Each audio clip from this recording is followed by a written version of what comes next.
geology is more than mining itself. So when you graduate as a geologist, there are lots of field you can go. Don't believe what media tells you. Okay? Just because yun yung hype, yun yung parang trending. If you are rich, if you have the enough money, resources, I would highly recommend automation. So we are going to use deep well. Diyan papasok si geologist. Ala, mining MGB lang talaga ako. No. Maraming pwedeng pasukan. You just need to know your passion and kung sa ano yung career path niyo.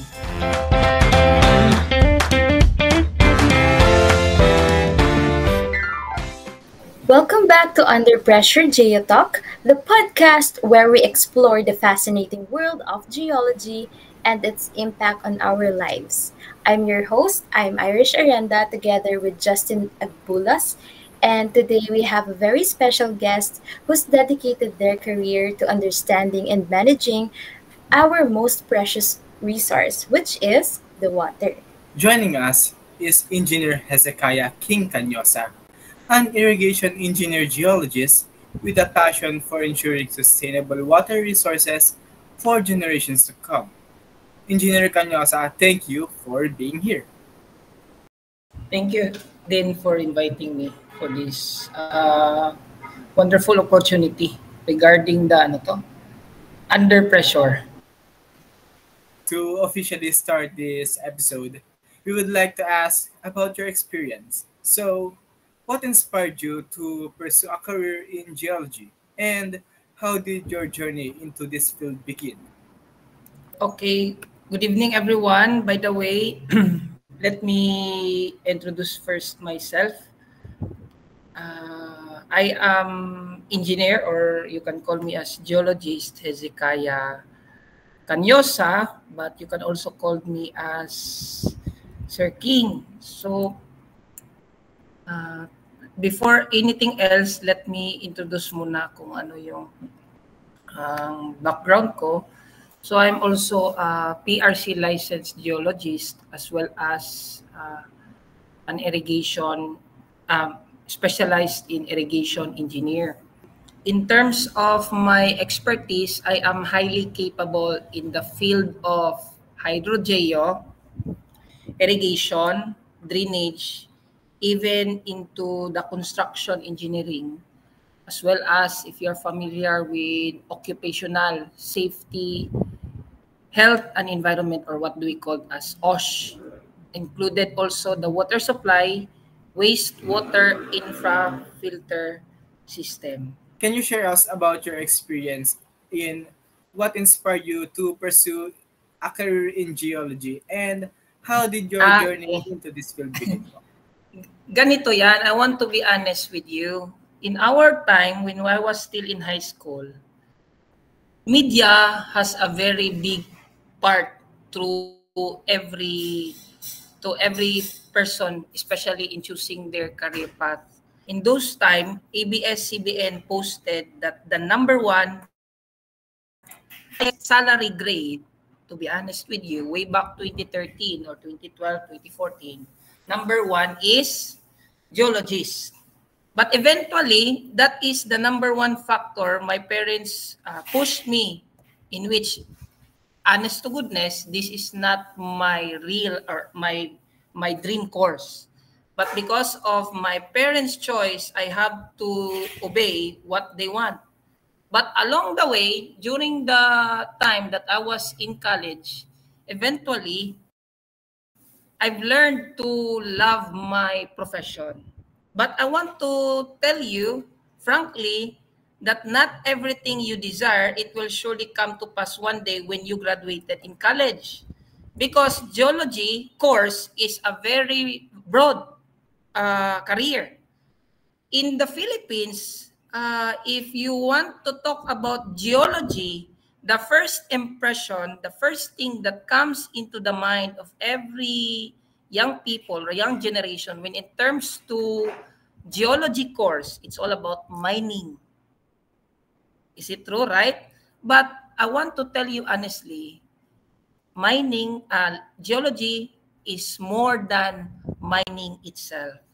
So during those college days, I put in my heart that I want to pursue a career that is very unique, in which hindi mo siya basta makikita kahit saan dito sa Pilipinas.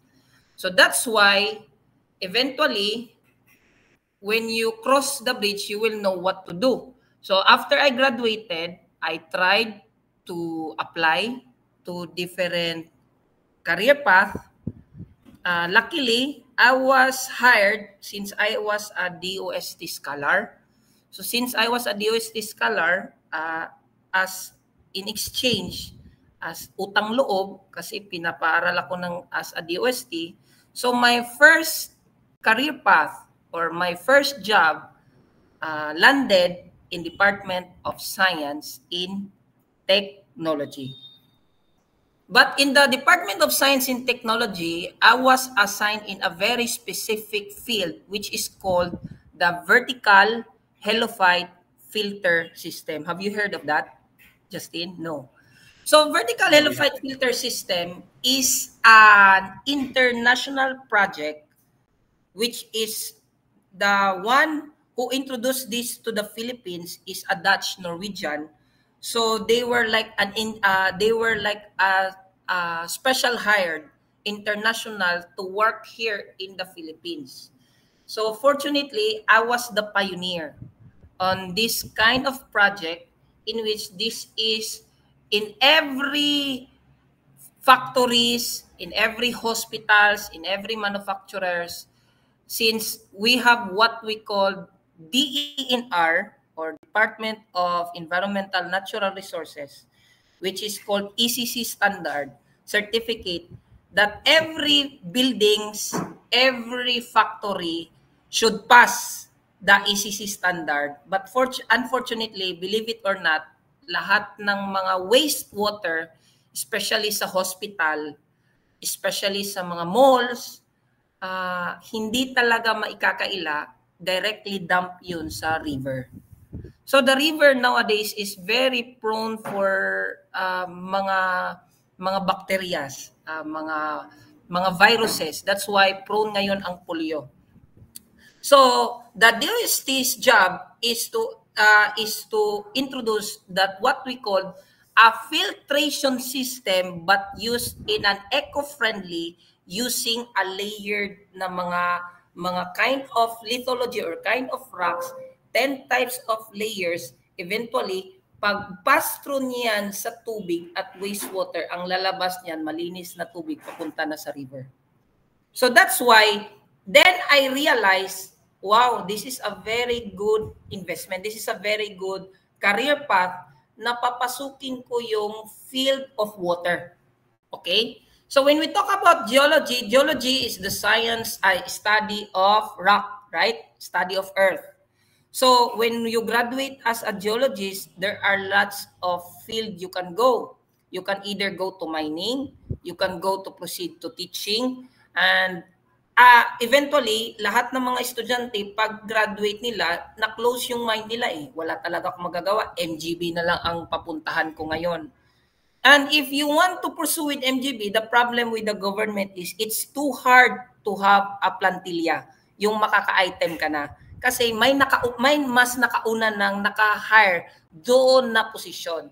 So tendency, lahat ng geologists nag-graduate at magiging license, they will undergo to job order, and which is not my forte. I don't want to work in a job order system. So after that, I tried to find a work or a career path that is related with water. So ngayon, here in Mindanao, I am a Davaoenyo, by the way.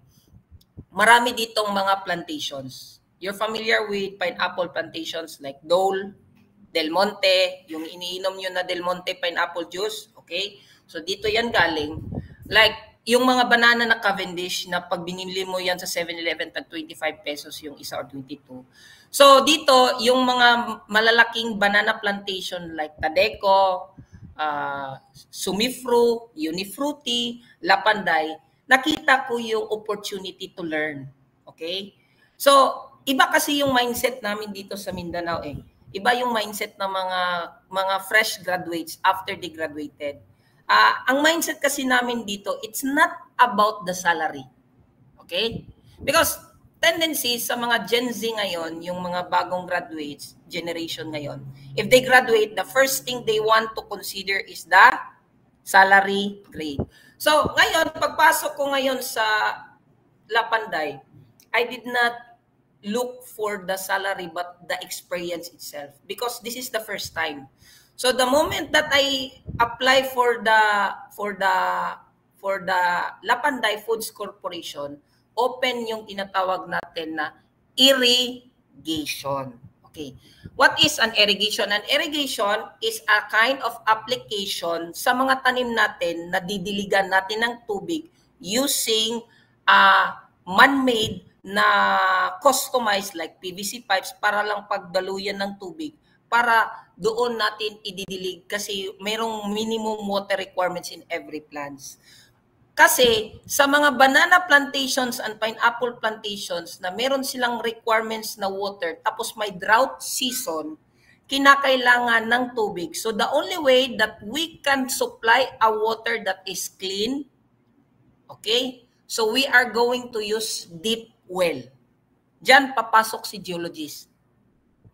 Kasi pag may deep well, kailangan pag-aralan kung ano yung klase ng lupa na nandoon sa ilalim at doon papasok yung georesistivity. This is my job as an irrigation engineer and as well as a geologist, which is the right spot kung saan dito sa plantation na to ilalagay ang tinatawag natin na deep well system kung saan yung mas malaki yung volume to supply 1,000 hectares of banana plantation. So to make the long story short, after 7 long years of my experience, I've decided na this is my time na siguro I want to go to sales. So as I said earlier, geology is more than what you think, like mining lang ba talaga, hindi. Marami kang pwedeng pasukan after graduation. So so ngayon, pagka-graduate ko, pumasok ako sa pagiging pangungontrata, contractor or yung sales, yung pagiging ahente. In which ako na ngayon ang nagsusupply for the deep well, for the irrigation to every plantation nationwide here in the Philippines. So if you're going to ask me what motivates me, why I pursue the geologist, the number one reason is do not believe what media tells you. So si ABS-CBN ang pakana bakit naging geologist ako. Ngayon, pagkapasok ko, hindi naman ako nagsisi kasi eventually natutunan ko ring mahalin ang geology. Yun. Sir, I would like to ask lang po, Sige. sabi niyo po, because you said earlier po that it's geology is not your real dream course. I would just like that. What is your real dream course that you would like to take in college during those years? Okay.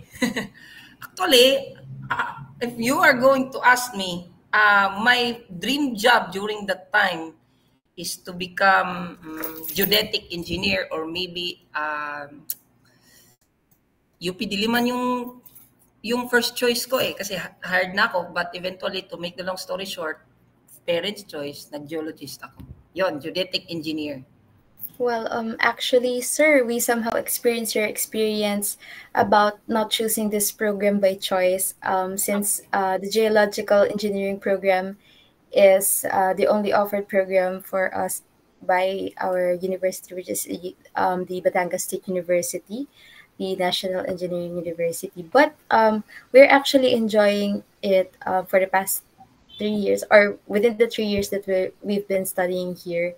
Since we are already in our 3rd year, we actually have experienced lots of excitement and lots of wonderful experience in the field of geology. Regarding to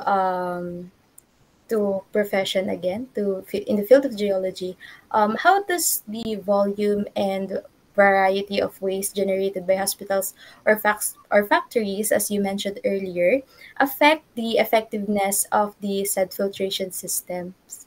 Since DOST, this is a Philippine government mandatory. So lahat ng mga factory kasi ganito yan eh. In our past a law or ano bang tawag nito, meron silang ginawang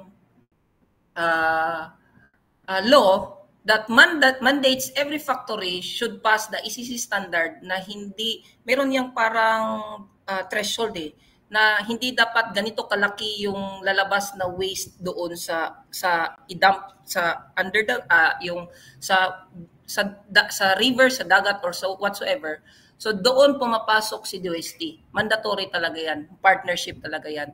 So usually lahat ng mga hospitals nilalagyan talaga nito from time to time.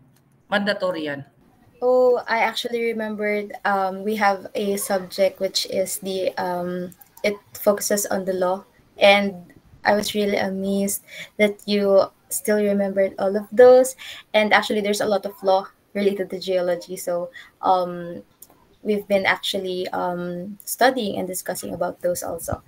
And about those, the story that you have told us earlier about the transition of you being choosing the geology program into the transition of your from being a student and having a wonderful career now. I was really amazed and fascinated about those story, about your experience and about your history in terms of geology. Sir, since you mentioned before that your present career path is focusing on hydrogeology or irrigation, for those who aren't familiar, can you furtherly explain what hydrogeology is and what an irrigation engineer geologist does? Just for those viewers who don't have any idea about that. Irrigation is a form or a way in which it's an artificial application use of water to land or soil para i-assist mo yung crops and for if during the drought season, halimbawa na lang ganito na lang, mahirap mag-English eh. Yung mga banana plantation, yung mga saging, meron yang minimum water requirements every day na 7 mm na rainfall.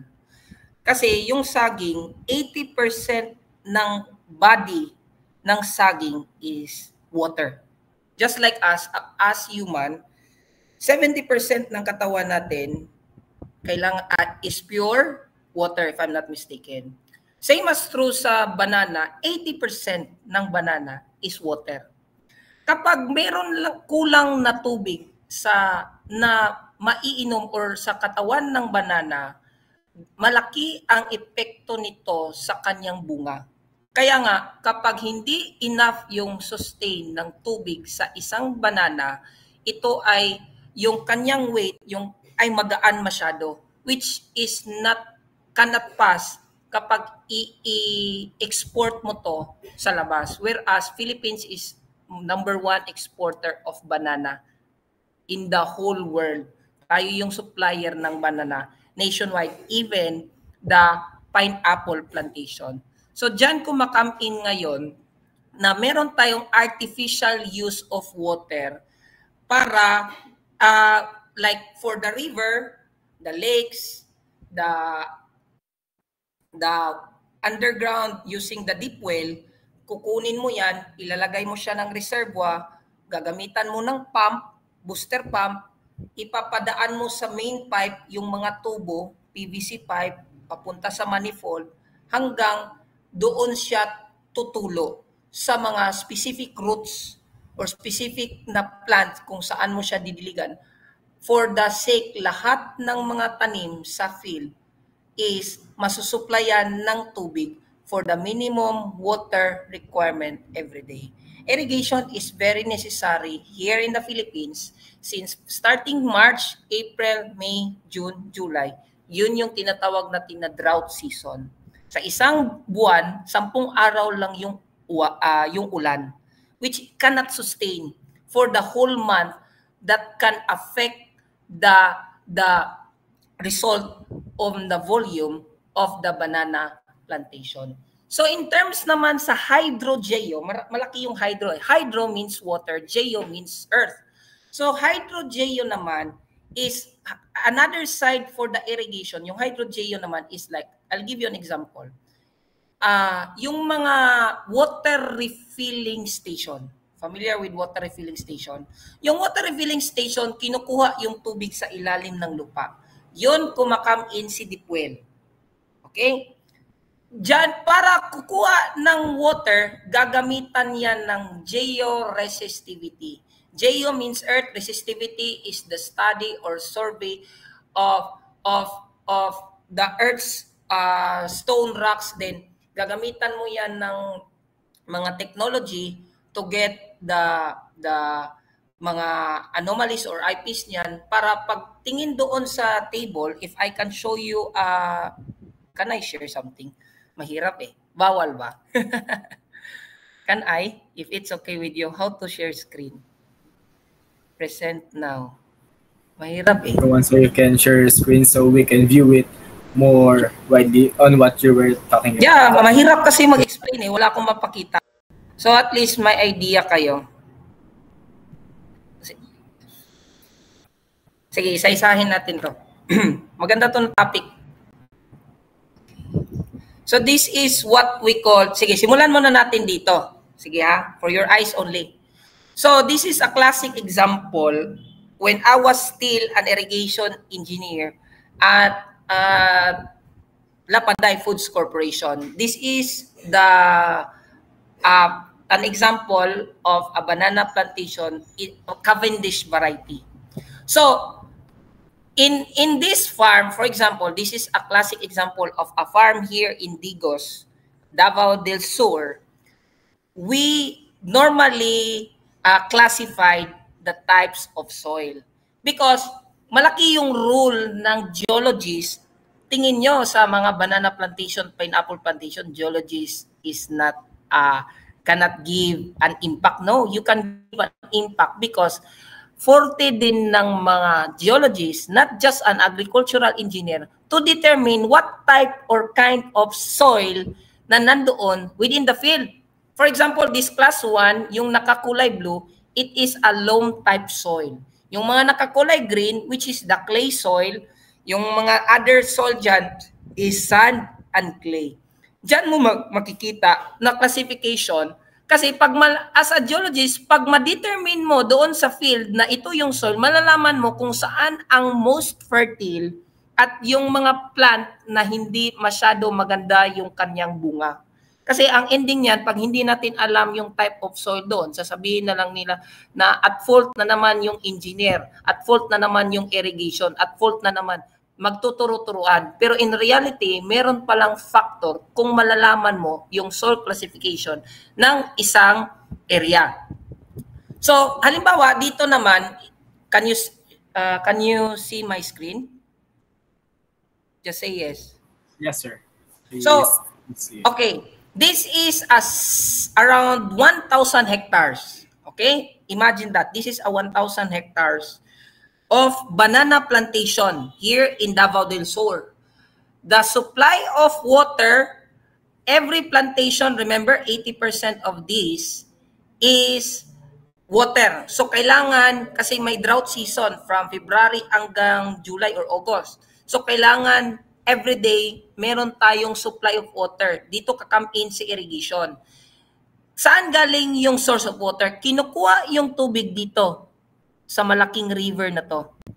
Okay? Tapos, from that river, meron niyang dinatawag na volume pump or yung malaking pump na doon kukunin, isasak yung paang tubig, tapos ibabato yan from the main pump to the other pumps around 10 to 20 pumps in around the whole plantation.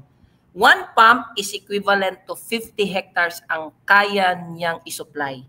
This is a classic example of a hydrogeological investigation report using georesistivity survey at TAGOM. Are you familiar with TAGOM? No. No po, sir. We're not Okay. familiar with that. So this is a classic example. Have you ever read or a report or result of a survey? Yes or no? This is your first time? Yes po, sir. This is our first time. Okay. So this georesistivity survey summarizes the result of field investigation carried at Tagum. Blah, blah, blah, blah, blah, blah, using what we call here, this is the use, for example, the investigation using HFDC water detector, using magneto-telluric sounding method, MT method, AMT method. There were 10 VAS, vertical electrical sounding, tested for the location, ganito, use and generate 2D dimension and 3 dimension. So this is the scope and limitation. So this is an example of yung pagkahanap nila sa within the area. Pag mag-georesistivity survey, there are many factors to consider. Number one things to consider when you put a deep well in georesistivity survey is yung tinatawag natin transportation. Kaya bang pasukan ng sasakyan? Kasi mabigat yung deep well dapat along the road siya yung kanyang tinatawag nating georesistivity survey. Along the road, accessible siya. Kasi when you put a deep well, after kasi ng deep well, lalagyan mo yan ng pump. In order gumana yung pump, gagamitan niya ng VFD controller. Gagana ang VFD controller kung merong power lines. Kakamin ngayon si power lines na 3-phase. So, kailangan malapit siya sa kalsada kasi ikakabit mo pa yan. Kung dyan kayo sa Manila, Meralco ang tawag, dito sa amin, Davao Light. Ko-connect pa yan doon sa tinatawag natin na current bill. Okay? Are you still here with me? Yes, sir. We're still listening. Yes, sir. Okay. So, this is an example, a classic example of resistivity survey. The location of the survey, longitude and latitude, yung VAS1 hanggang VAS10, ito yon. Sige, at least may example kayo. So this is the how do we put the survey. Ganito yan ha. Follow the mouse pointer, just say yes. Yes, sir. We can see the pointer. Okay. So the first survey is from point 1 to point 2. Okay? From one line. From point 3 to point 4, another line. From point 5 to point 6, another line. From point 7 to point 8, another line. And lastly, from point 9 to point 10. That's how, yan mo gagawin pag laptag. Ilalatag mo yan mataas yan na ganito yan.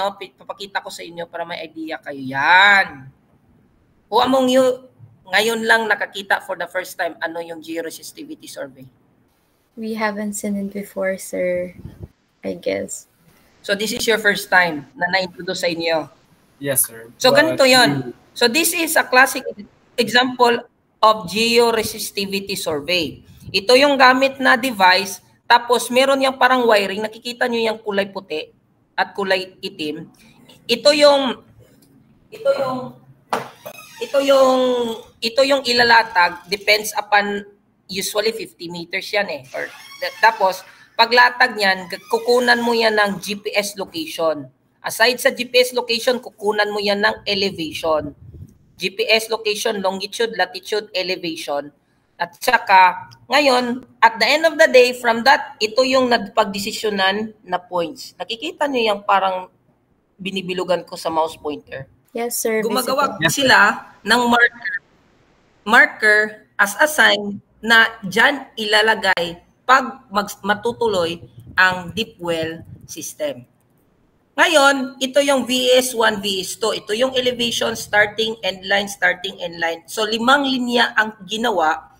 Among sa 5 linya, ito naman yung result. So, ito yung mga makikita result. Okay? Sa line 1, ano yung na-observe nyo sa line 1? I can observe, sir, in line 1 that there's like a different shade apart between the two red lines, and Yes. it's cutting with the blue. The red one, okay. Okay, very good. The red one, nagbibigay yan na wala yang tubig. Yung kulay blue gives you an idea na meron palang potential na tubig sa ilalim. This is just a vertical. This is just a 2D. Profile gap of the resistivity volume. Dito naman sa line 2, ito na portion lang ang merong possible potential na water. So we cannot conclude yet. Okay? So sa line 3, ano yung na-observe nyo sa line 3? There's no blue line, sir. I think there's So no as you can see, yes, correct. So as you can see, wala siyang tubig in that area. So in line 4 naman, nakikita mo abundant yung kanyang tubig as well as sa line 5, pero meron siyang portion na wala. So ngayon, among the line, you need also to see the resistivity profile map. As you can observe, okay, yung georesistivity, nakakuha siya ng data from the surface down to 300 meters below. Okay? So yung depth na kaya ng georesistivity device na ginamit para dito is up to 300 meters yung depth na kanyang possible. So in this graph, dito ni-layout ang pinaka the best option sa line 1 lang to ha. Sa line 1 na pwede siyang possible lagyan ng deep well. Let us look at line 2. Sa line 2 naman, malaki-malaki din.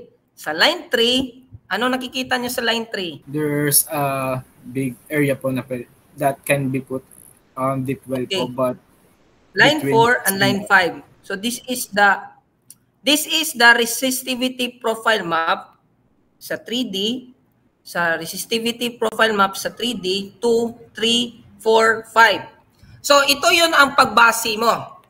Okay? Red symbolizes high probability of high density rock. Blue symbolizes, ano yung blue? High probability of water po. Yes. So sa graph na to, hahanapin mo kung saan ang pinaka-the best na high probability ng tubig. So ngayon, ano ba yung recommendation niya? The georesistivity survey indicates that there is really a water within that area. Based on the graph, the result of line 1 exhibits the most favorable site for groundwater exploitation.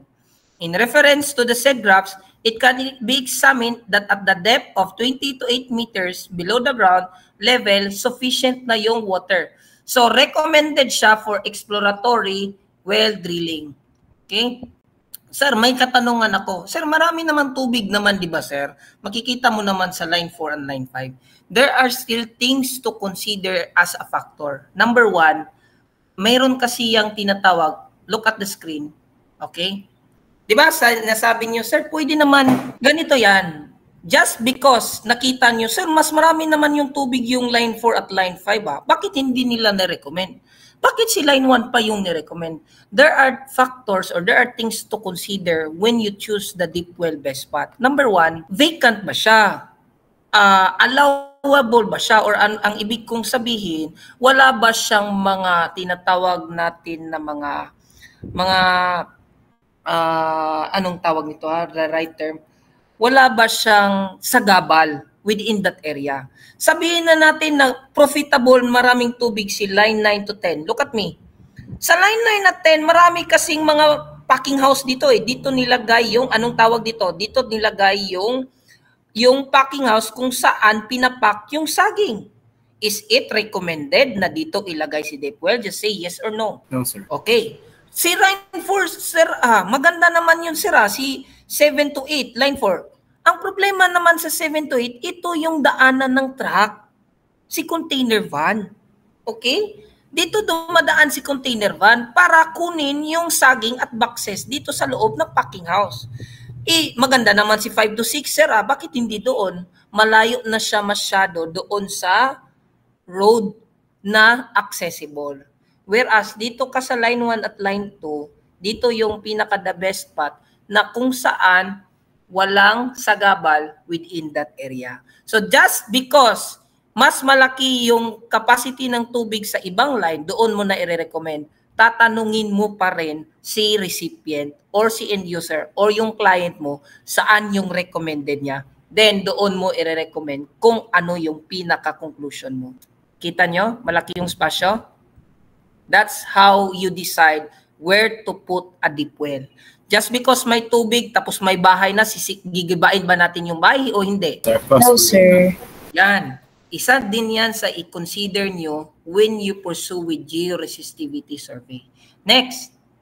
So ngayon, this is just an example para mayroon din kayong familiar, isa na lang, para mayroon kayong kita. This is how we do how, may idea ba kayo, di ba, pag anong tawag nito, magdi-deep well tayo, kailangan natin, have you ever went to mining areas? Oh, sir, we haven't. You have not, okay. So when you go to the mining areas, have you ever seen na may nag-deep well? Never pa. Kahit dyan sa mga water district nyo. I haven't seen any deep well. Okay. So ganito yan. Pag mag-deep well yan sila, pacing ang tawag dyan. Okay? Pacing ang tawag dyan. So, unang pag-andar, or ano ba Tagalog nito? Mahirap mag-Tagalog. Unang pag-on ng deep well, yung driller, doon sa site.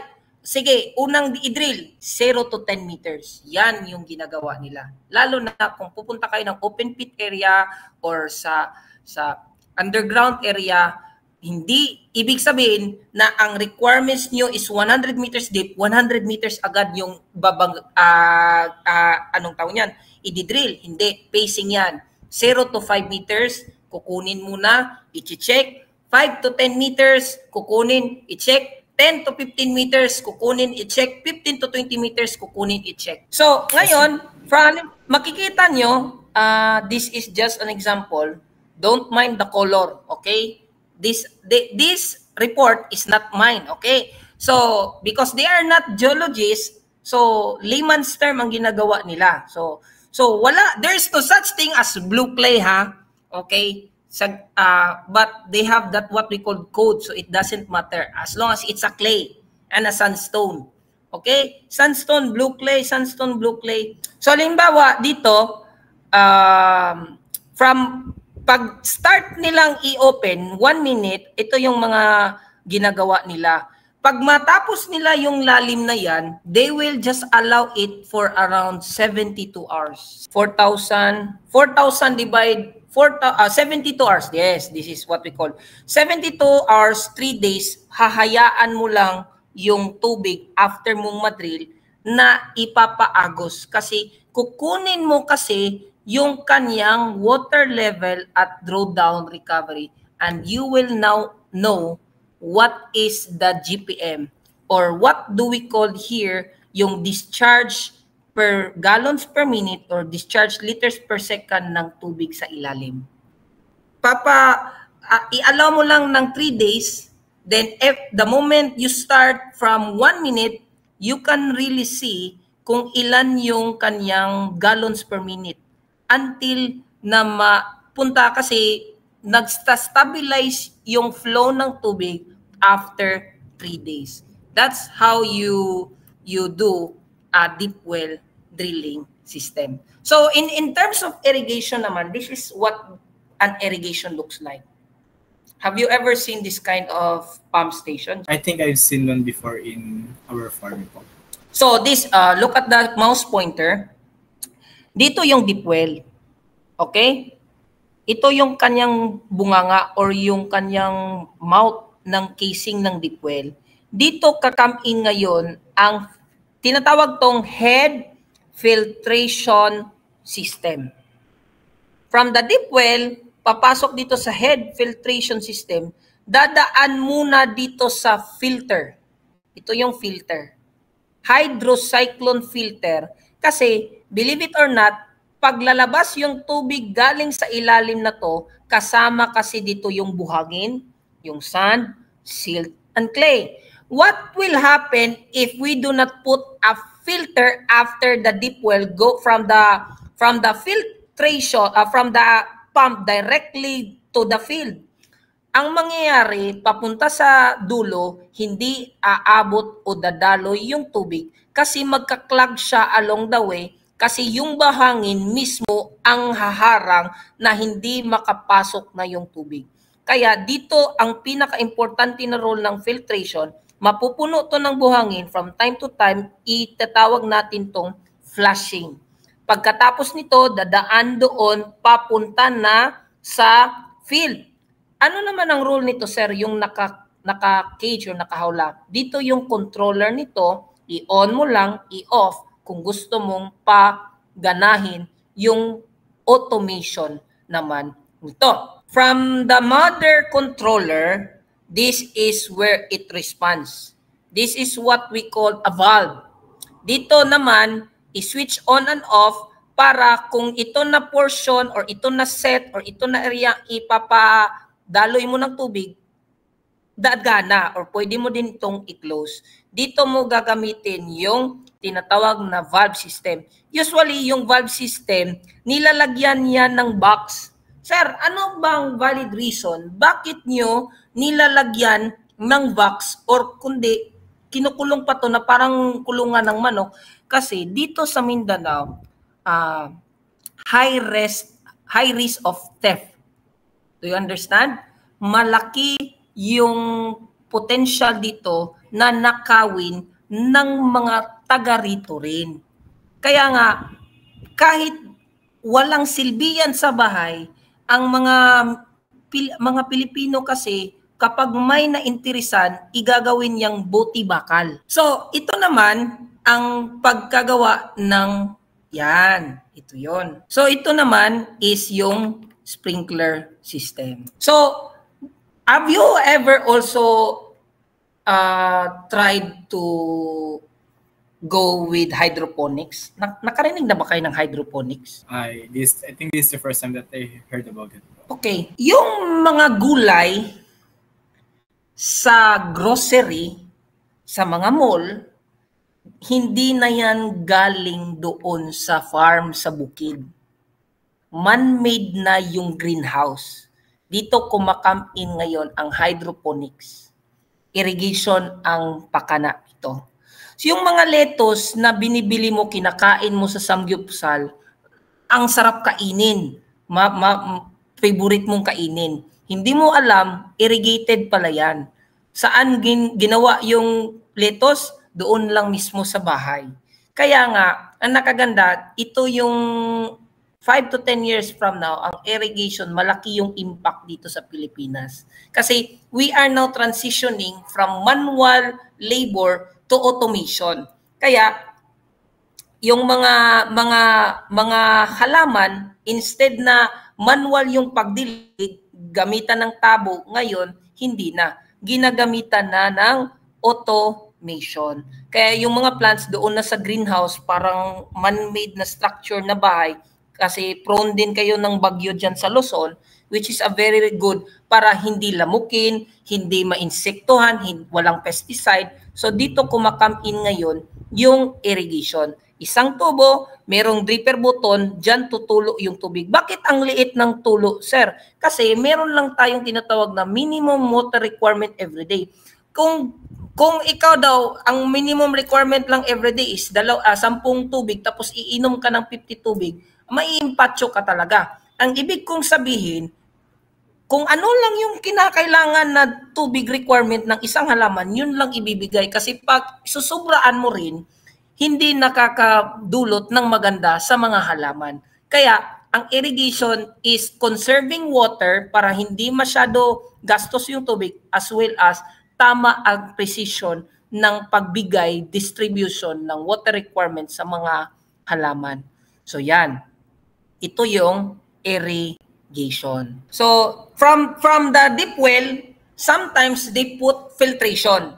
Okay? Yung filtration naman, yun yung mag-filter para at least aside sa filtered, wala nang mga buhangin, wala nang magsasak or wala nang magkaklag doon along the way, yung halaman hindi rin mas malinis pa, antay din sa mga, ito din tinatawag na fertilizer using fertigation or automation. Yun.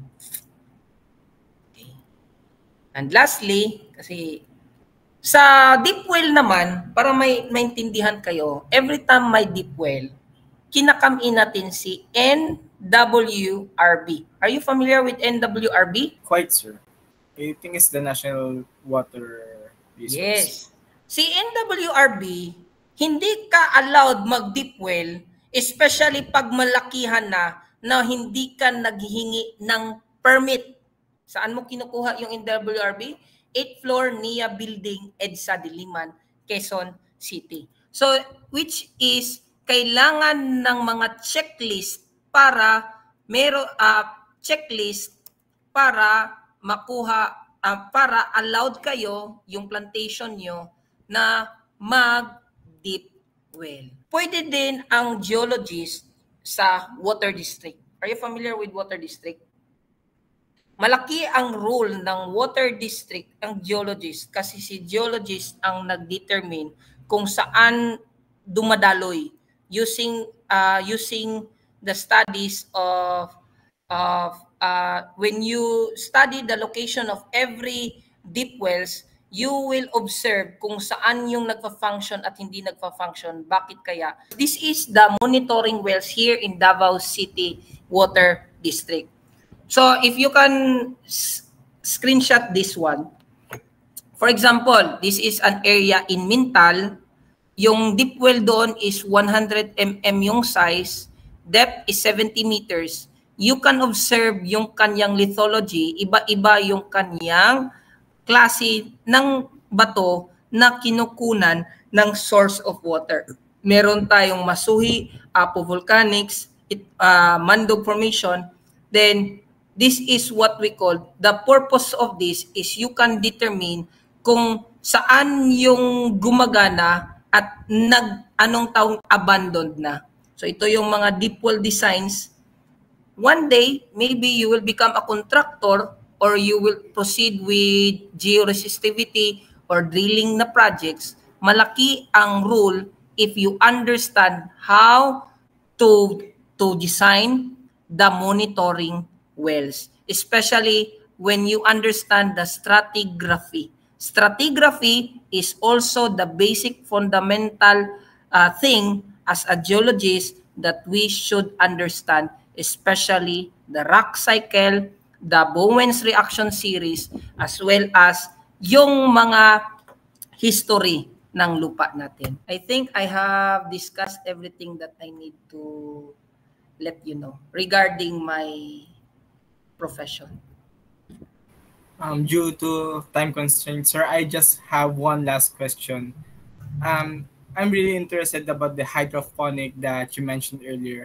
Sige. I would just like to ask that if you know the hydroponic that use AI to regulate the flow of irrigation and the temperature of the greenhouse. I'm not into techie with hydroponics, but there is what we call meron talaga yang requirements. Halimbawa na lang din ito, meron yang tinatawag na, kasi if you are familiar with hydroponics, yung tubig niyan recycled lang yan eh. Recycled lang yan. Parang meron yang tubig or ano ba diyan, tapos ipapaikot-ikot lang nila yung tubig, tapos meron lang yang filtration system just to save water. Yun yung purpose ng hydroponics. Meron yang lalagay mo lang yung mga halaman meron yung mga chemicals. Basta ang every tulo ng every dripper button doon, nagre-range yan, depends of the water requirements of plants. Meron yang tinatawag na 1 liters per hour, 2 liters per hour, 4 liters per hour, a maximum of 8 liters per hour. Meron kasi mga mahalaman na kailangan nila ng 10 liters per hour or 8 liters per hour. So sa isang halaman, 2 dripper button ang ikakabit, tapos 4 liters plus 4 liters equals to 8 liters per hour. Yun. What do you prefer po? The manual po or the automatic? If you are rich, if you have the enough money, resources, I would highly recommend automation. But if you are just want to experience the irrigation, I highly suggest the manual.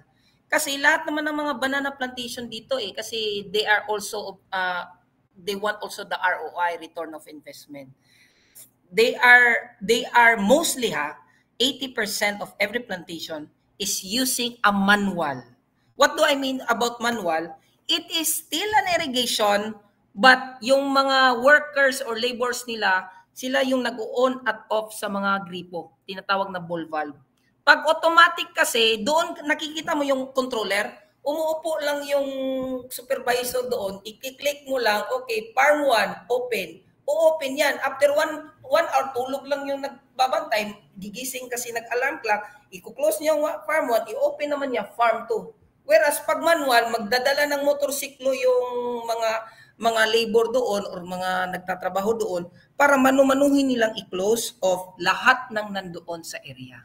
Yon. I have a personal question. I have read that you're a farm manager, sir. Yes. Can I ask for a tip? Because I'm planning to, once I graduate and when I get some money, when I start working, I would just like to ask if you can give me some tips on how to, on what should I do when I'm start to invest or make my own farm. Okay. Number one thing you need to consider, since I've been into farm manager for around 6 years before ako nag-sales or nag-kontrata or nag-ahente or nag-contractor. Just because, this is what I am always telling you earlier, don't believe what media tells you. Okay? Just because yun yung hype, yun yung parang trending, magsaging tayo ngayon, malaki yung profit. They do not consider lots of factor.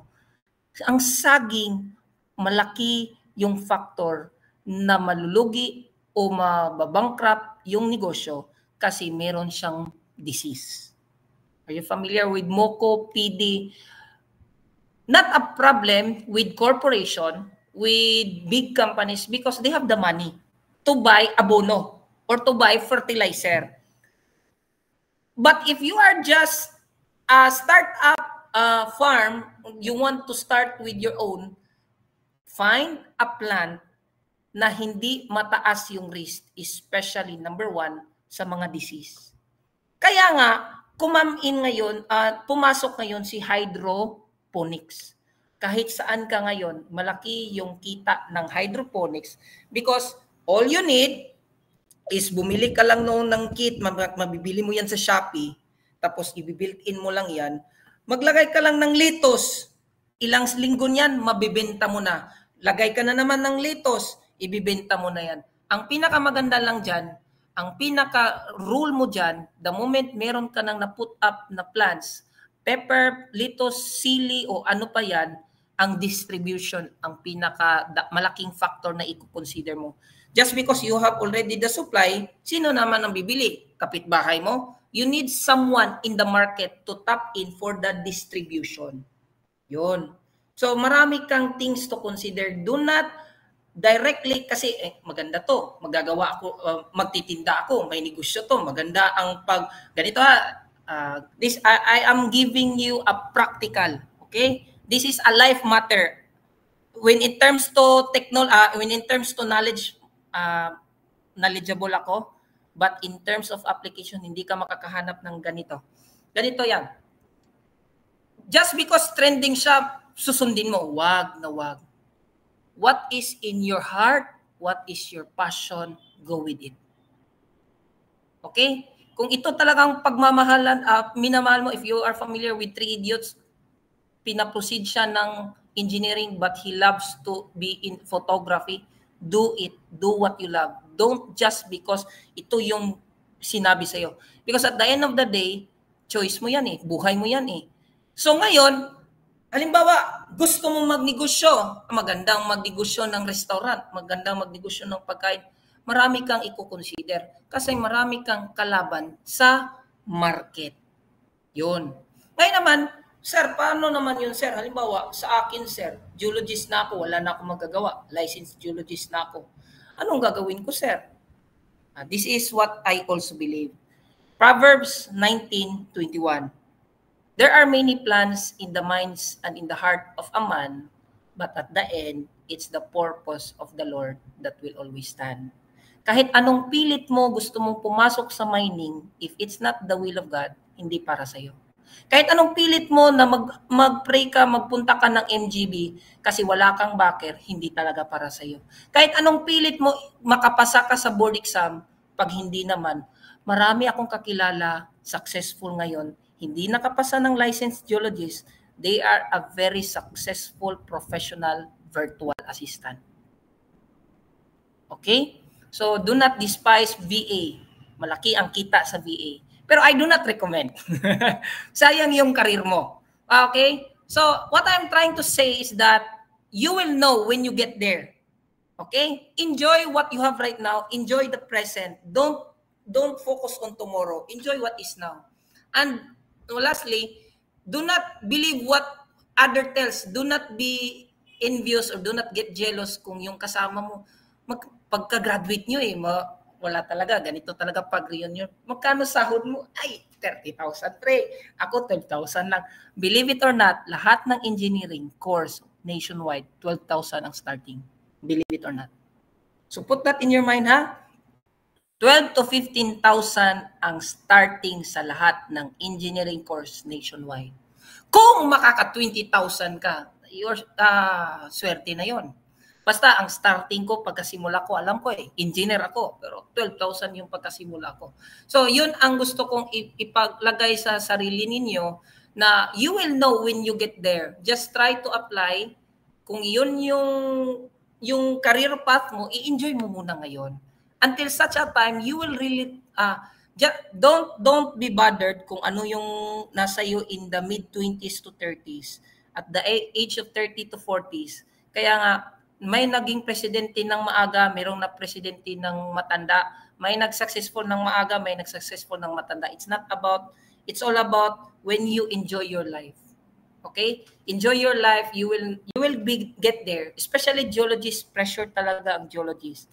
Kasi ang thinking, ako lang yung nagtuturo nito. Ang thinking kasi ng mga geology students, mining MGB lang talaga ako. No. Maraming pwedeng pasukan. You just need to know your passion and ano yung career path niyo. Yun lang. Thank you so much, sir, for that. That was really inspiring. And of course, as geological engineering students, we relate to you and we had learned a lot of lessons. Thank you very much for those information. I guess that's it for this episode of Under Pressure Geo Talk. Thank you so much, Engineer Canyosa, for sharing your insights, passion, and experiences for geology. We have learned a lot from you. And as a token of our appreciation, please accept our voucher that we'll be sending you privately. Join us again next time as we continue to explore the world of geology. Thank you very much. Thank you. Bye-bye. Thank you, sir. Thank you. Thank you po, sir. Thank you. Bye-bye. Thank you.